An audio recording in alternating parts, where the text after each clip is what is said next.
Alhamdulillah, dengan kekuatan itu kami terus melakukan kekuatan dakwah dan bergeser. Setelah Wamena ini hidup, nanti kalau ada bapak-bapak ibu berkenan datang ke Wamena, jangan tinggal di kota Wamena tapi jalan kaki 175 km ke dalam. Kita akan mendengar suara-suara Islam di tengah-tengah hutan itu.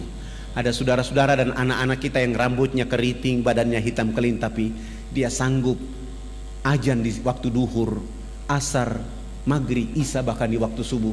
Terkadang kita tidak sanggup meneteskan air mata oleh karena di tengah-tengah hutan itu, jauh dari khalayak ramai, tapi ada orang yang menyebut nama Allah, menyebut nama Rasulullah Muhammad SAW.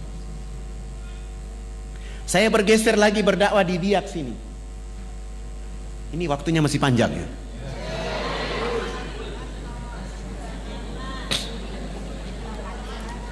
Ketika saya berdakwah di Biak, saya sudah berdakwah selama 5 hari. Pendeta Alexander melihat saya dan mengetahui saya ada di Biak, dan beliau datang mengusir saya dari Biak. Beliau bertemu dengan saya dan beliau mengatakan, Pak Fadlan, tidak boleh Anda bicara Islam di negeri ini. Saya bilang sama beliau, abang, saya orang ustadz orang Irian, abang pendeta orang Irian, saya boleh bicara Islam di sini karena agama pertama ada di Irian adalah agama Islam. Agama Kristen baru masuk ke Irian pada tanggal 5 Februari 1855. Sementara Islam 17 Juli 1214 Masehi. Dan agama Islam masuk ke Irian itu tidak, agama Kristen masuk ke Irian bukan masuk dengan sendirinya. Orang Islam yang membawa agama Kristen masuk ke Irian. Sultan Tidore yang membawa agama Kristen masuk ke Irian. Maka saya berhak bicara agama Islam di sini. Beliau mengatakan, tidak boleh Anda bicara Islam di sini. Kalau Anda bicara Islam di sini, saya dengan masyarakat Kristen akan mengancam kalian. Saya bilang, Pak Pendeta, alasan apa saya tidak boleh bicara agama Kristen di Irian, agama Islam di Irian? Beliau mengatakan kepada saya bahwa, Pak Fadlan, Anda tidak boleh bicara agama Islam di Irian karena Irian sudah dibeli oleh Yesus Kristus. Oh, Pak Pendeta, kalau Irian sudah dibeli oleh Yesus Kristus, mana kwitansi dari Yesus?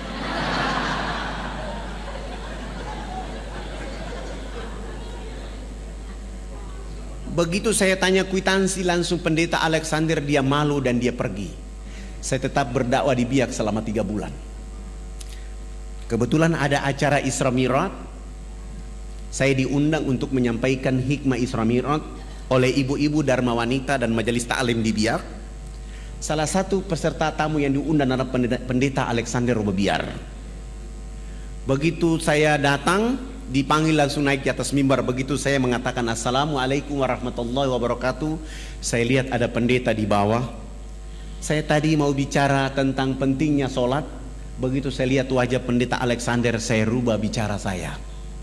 Saya bilang begini, tidak ada agama di muka bumi ini yang diberi peluang dan kesempatan oleh Allah kecuali agama Islam. Begitu berartinya peluang dan kesempatan. Allah menghibur kekasihnya Rasulullah Muhammad SAW untuk melakukan perjalanan silaturahmi antar bumi, Mekah, Palestina. Perjalanan silaturahmi ini oleh karena seluruh keturunan dari Nabi Ibrahim turunnya di Palestina. Hanya satu saja Ismail yang turun di Mekah.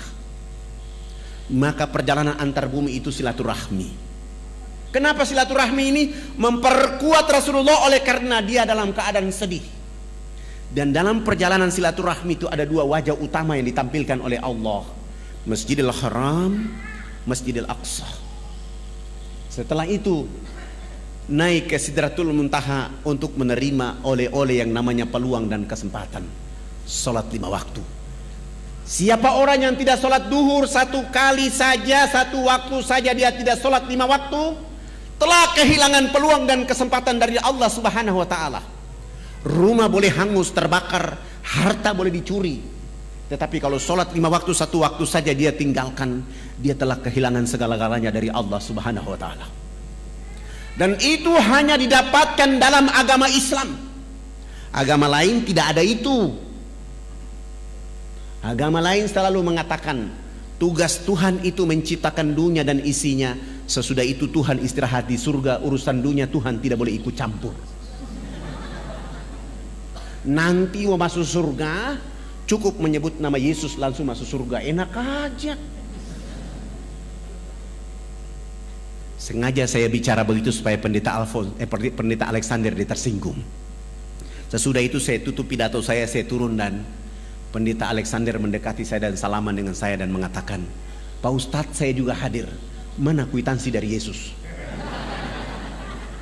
Begitu saya tanya kwitansi tentang dia bilang kemarin itu, dia marah dan dia bilang, "Pak Ustadz, saya tersinggung." Kenapa tersinggung, Pak?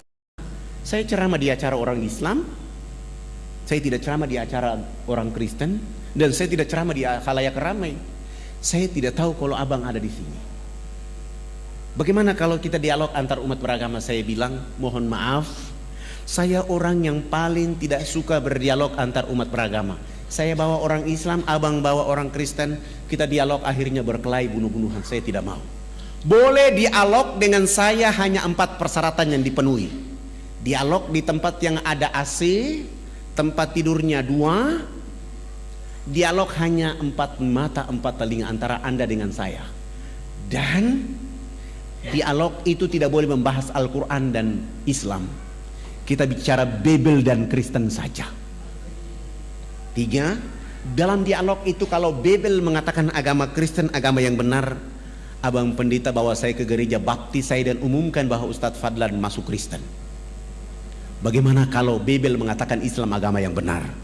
Ya, saya juga masuk Islam, tapi jangan dibiak bawa saya ke Jawa. Kami sepakat, lalu beliau, kebetulan acara hari itu hari Sabtu sore, beliau langsung malam itu sewa hotel dan kami 2 bertemu malam itu. Selesai sholat Isya beliau datang jemput saya. Beliau bawa mobil Kijang yang bertuliskan Laskar Kristus.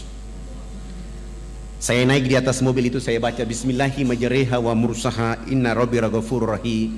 Runtuhlah Laskar Kristus pada malam hari ini.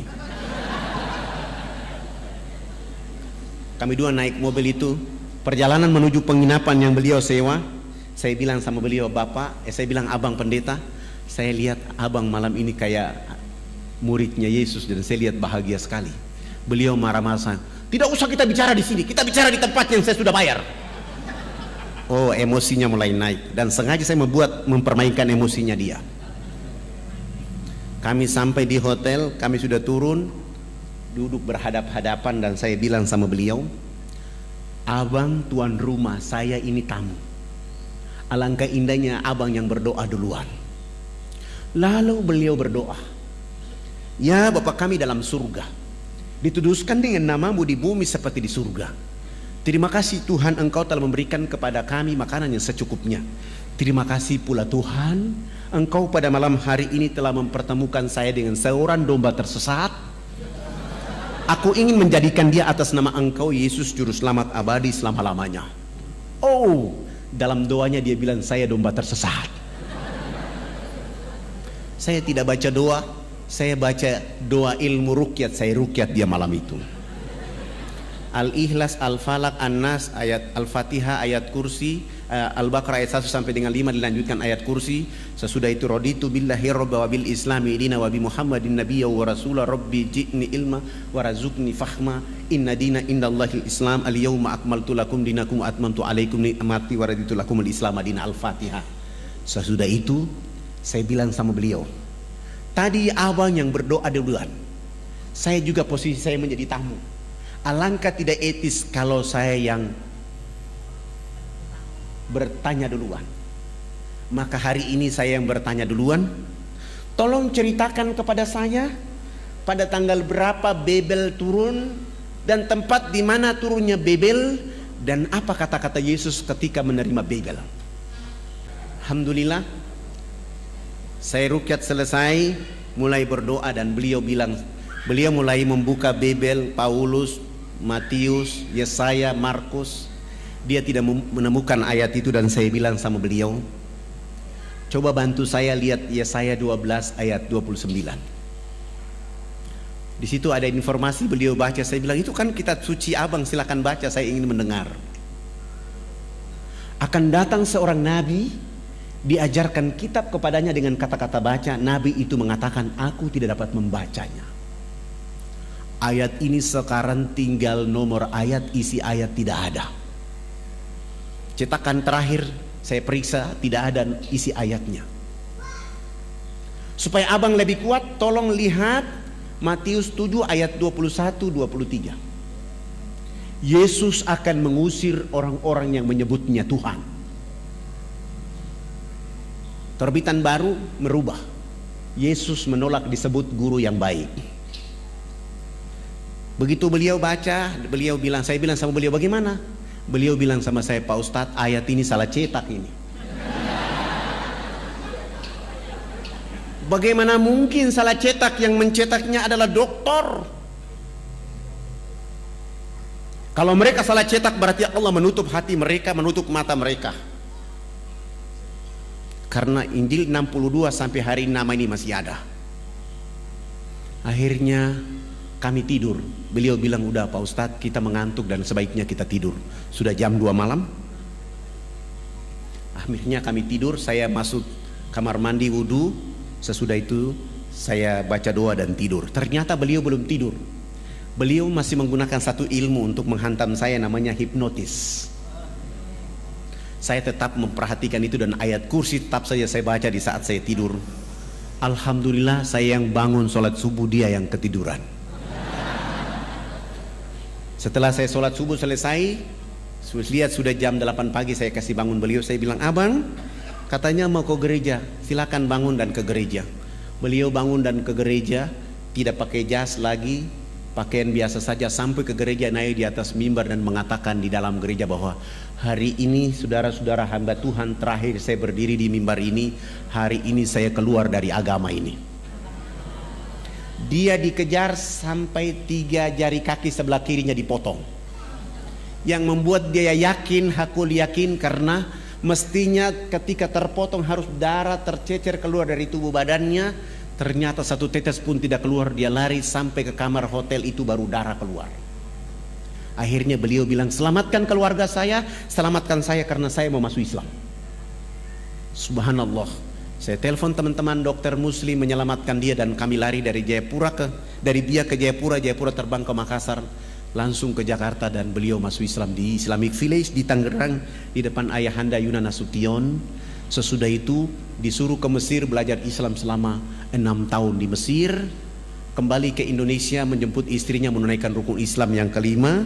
Sesudah haji kami antar kembali ke Biak. Di Biak beliau mewakafkan tanahnya 2.500 meter untuk kami bangun sebuah masjid.